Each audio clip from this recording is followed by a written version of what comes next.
Sir एक सवाल और आता है कि किसी भी बड़ा व्यवसाय को सस्टेन करने के लिए और एक नए लेवल पे और ग्रोथ पे लेके जाने के लिए इंफ्रास्ट्रक्चर को होना बड़ा इंपॉर्टेंट है। तो सर आपकी प्लानिंग क्या, अभी तक क्या आपने किया, जो किया आपने इतनी जल्दी क्यों किया, और क्या प्लानिंग है फ्यूचर को लेके इंफ्रास्ट्रक्चर को या बिजनेस को बड़ा करने को लेकर के? देखिए, पहली चीज को समझिए, इंफ्रास्ट्रक्चर कई तरह का होता है जी। मैं कहूं कि आपका जो थॉट प्रोसेस है वो भी आपका इंफ्रास्ट्रक्चर जी। आपके पास दुनिया भर के वेयर हाउसेज हैं, दुनिया भर की फैक्ट्री हैं, कमाल के ऑफिसेज हैं, कमाल के आपके पास बाकी के सारा इंफ्रास्ट्रक्चर है, पर आपके पास एक अच्छा थॉट प्रोसेस नहीं है, आपके पास एक अच्छी प्लानिंग नहीं है, आपके पास एक अच्छा विजन नहीं है। वो फैक्ट्री क्या करेगी जी। वो ऑफिस क्या करेगा जी। वो प्रोडक्ट रेंज क्या करेगी? कुछ कर सकती है? तो आपके इंफ्रास्ट्रक्चर में जो पहली चीज इंपॉर्टेंट है वो आपका थॉट प्रोसेस है, वो आपकी प्लानिंग है और वो आपका विजन है। अब आप एक चीज को समझिए, मेरा विजन ये कहता है कि आने वाले समय में एजुकेशन और अवेयरनेस बहुत तेजी से बढ़ेगा। आज आप प्रोडक्ट टू प्रोडक्ट कंपेयर करने की बात करते हो, कल लोग इंग्रेडिएंट टू इंग्रेडिएंट कंपेयर करेंगे। जी बिल्कुल सही है। आपको नहीं लगता ऐसा होगा? जी। जब आपके बच्चे बड़े होंगे तो आपको क्या लगता है वो क्या कंपेयर करेंगे? प्रोडक्ट, ब्रांड नेम या इंग्रेडिएंट?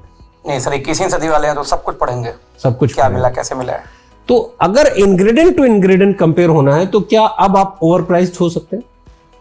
मुश्किल है सर, पॉसिबल नहीं है। कंपिटिटिव प्राइस, हाँ, क्योंकि वो ऑनलाइन वाले हैं ना, वो सब कुछ खोज खर्च के आएंगे, तो इसका मतलब कंपिटिटिव प्राइस होना पड़ेगा। Exactly sir, exactly. इसे समझिएगा। जी बिल्कुल सही है। दूसरी चीज क्या है, इंफ्रास्ट्रक्चर डिजिटली भी और फिजिकली भी दोनों ही चाहिए, क्योंकि प्रोडक्ट है, डिजिटली कुछ नहीं हो सकता, आपको फिजिकल बनाना भी पड़ेगा। आप कोई सॉफ्टवेयर तो बेच नहीं रहे हैं जी। आपको साबुन बनाना है तो फिजिकली ट्रांसपोर्ट भी करना पड़ेगा, वेयर हाउस भी करना पड़ेगा, रिटेल आउटलेट्स पे भी लेके जाना पड़ेगा, डायरेक्ट सेलर के पास भी होना चाहिए, उसके पास भी मैकेनिज्म होना चाहिए वो उसे कैसे सेल करे। तो इंफ्रास्ट्रक्चर इज वेरी इंपॉर्टेंट, और यही कारण है कि 5.25 साल में हमने जितना फोकस प्रोडक्ट को डेवलप करने पे दिया है उससे इक्वल या उससे ज़्यादा हमने जो फोकस किया है वो इंफ्रास्ट्रक्चर को डेवलप करने में किया है। चाहे वो वेयर हाउसेज हैं, चाहे वो हमारी आरपीयूसी हैं, चाहे वो हमारे डिलीवरी एंड पिकअप सेंटर हैं, चाहे वो रीजनल हमारे डिलीवरी एंड पिकअप सेंटर हैं, चाहे वो हमारे ओके कॉर्नर हैं, चाहे वो हमारा ऑफिस है, चाहे वो अब हमारा रीजनल ऑफिस गुवाहाटी में बनने वाला है। इंफ्रास्ट्रक्चर बहुत इंपॉर्टेंट है जिस पे हमने तेज़ी से 5.25 साल में काम किया, और शायद ही किसी कंपनी ने इस स्केल पे पहले 5.25 साल में काम किया, एंड वी आर प्राउड कि हम लोग उसे कर पाए। और फ्यूचर को लेके 2025 तक हमारा जो विज़न है वो बहुत स्ट्रॉन्ग है, क्योंकि मेरा मानना ये है कि किसी का थॉट प्रोसेस हो सकता है कि वो 10 करोड़ डायरेक्ट सेलर लेके आएगा, 5 करोड़ डायरेक्ट सेलर लेके आएगा, ये लेके आएगा। मेरा थॉट प्रोसेस है कि हम 50 लाख कस्टमर बेस कनेक्ट करेंगे, और ये 50 लाख जो कस्टमर बेस हम कनेक्ट करेंगे, हम ये मानते हैं कि ऑन एन एवरेज जो परचेज हमसे करेंगे ये 2-1 हज़ार रुपये की परचेज हमसे मंथली करेंगे, जो इनके घर पे चाहिएगा। क्योंकि हम लोग स्पाइसेस में हैं, हम लोग नमकीन में हैं, हम लोग पिकल्स में आने वाले हैं, हम लोग सोसेस में आने वाले हैं, हम लोग एनर्जी ड्रिंक में आने वाले हैं, हम लोग वेलनेस के अंदर हैं, पर्सनल केयर के अंदर हैं, एफएमसीजी के अंदर हैं। हमारे पास बड़ी रेंज है और ये रेंज और बड़ी होगी।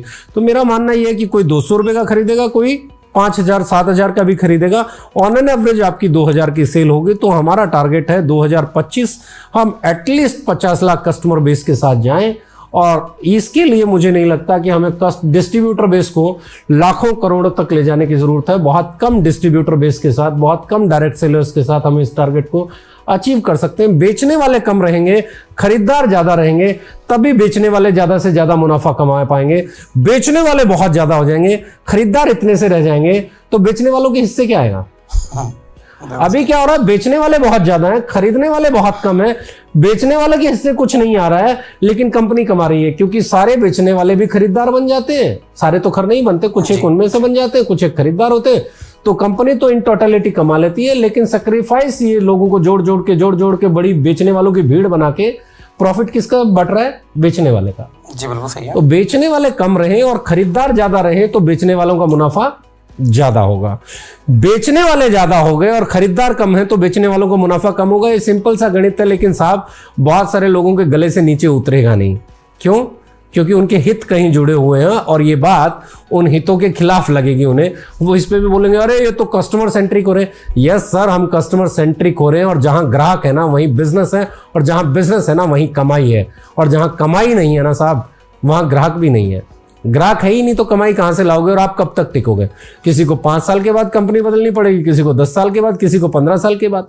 हम नहीं चाहते साहब, हम चाहते हैं हमारे साथ काम करने वाले लोग लिमिटेड हों, खरीदार ज्यादा से ज्यादा हो, ताकि हमारा हर एक डायरेक्ट सेलर रिटेल प्रॉफिट से कमाई शुरू करके और एक अच्छी इनकम ले, और उसके बाद वो यहां से रिटायर होने का प्लान कर सके। वो ये कहे कि भैया ये मेरी पहली और आखिरी ऑर्गेनाइजेशन है जिसके साथ मैंने काम किया है। लोग हिंदुस्तान लीवर के साथ रिटायर हो गए, अगली जनरेशन काम कर रही है।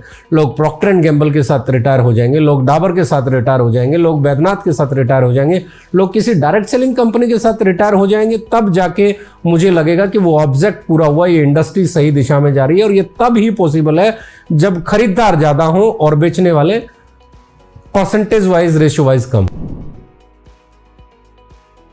अच्छा, ऐसा क्यों हुआ कि एक बार भी आपने हमारी गाड़ियों के हमें प्रमोट किया स्टेज के ऊपर में कि आपको बिजनेस नहीं चाहिए? आप गाड़ी ले आए, आप लग्जरी गाड़ी ले आए, आपके बच्चे को अच्छे स्कूल में आपने नहीं पढ़ाना शुरू